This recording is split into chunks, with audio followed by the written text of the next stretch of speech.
ജപ്പാനിൽ egg sandwich ഭയങ്കര പോപ്പുലറാണ്.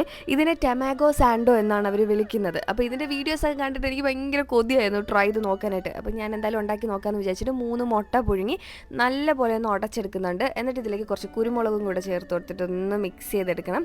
ഇതിന് വേണ്ടിയിട്ട് നമുക്ക് ജാപ്പനീസ് മയണൈസ് ആണ് കേട്ടോ വേണ്ടുന്നത്. അപ്പോൾ ഞാൻ അത് മേടിച്ചിട്ടുണ്ടായിരുന്നു. അപ്പം മയണൈസ് ഞാൻ കുറച്ച് ഇങ്ങനെ ചേർത്ത് കൊടുത്തിട്ട് നല്ല പോലെ ഒന്ന് മിക്സ് ചെയ്ത് ഇങ്ങനെ പേസ്റ്റ് കണക്കാക്കി എടുക്കണം. കുറേ നാളായിട്ട് ഞാൻ ബ്രൗൺ ബ്രെഡാണ് ഉപയോഗിക്കുന്നത്. അപ്പോൾ ഞാൻ അതാണ് എടുത്തത്. ശരിക്കും വൈറ്റ് ബ്രെഡാണ് ഇതിന് വേണ്ടുന്നത്. അപ്പോൾ ഈ മിക്സിനെ ഒന്ന് ഞാൻ സ്പ്രെഡ് ചെയ്ത് കൊടുത്തിട്ടുണ്ട്. പിന്നെ കുറച്ചുകൂടെ ഒന്ന് ടേസ്റ്റ് കൂടട്ടെ എന്ന് വിചാരിച്ചിട്ട് ബട്ടറിൽ ഞാനൊന്ന് ടോസ്റ്റ് ചെയ്ത് കൂടെ എടുക്കുന്നുണ്ട്. ടൊമാറ്റോ സാൻഡോ ജപ്പാനിൽ ഇൻട്രൊഡ്യൂസ് ചെയ്തത് കനഗാവ പെർഫെക്ഷൻ എന്ന് പറഞ്ഞിട്ടൊരു വെസ്റ്റേൺ സ്റ്റൈൽ ഫുഡൊക്കെ വിൽക്കുന്ന ഒരു ഷോപ്പിലാണ് കേട്ടോ. 1892 ട്രെയിൻ ജേർണിയുടെ സമയത്ത് കഴിക്കാൻ പറ്റുന്ന ബെൻഡോ ബോക്സിന്റെ ഐഡിയയിലാണ് ഇത് ഇവർ ലോഞ്ച് ചെയ്തത്. ബെൻഡോ ബോക്സ് എന്ന് വെച്ചാൽ ലഞ്ച് ബോക്സ് എന്നാണ്, എക്കിബൻ എന്നാണ് ജാപ്പനീസ് ലാംഗ്വേജിൽ അത് പറയുന്നത്. ഇതിന് നല്ല കിടു ടേസ്റ്റ് ആയതുകൊണ്ട് തന്നെ അത് ഇൻസ്റ്റന്റ് ഹിറ്റ് ആയിരുന്നു.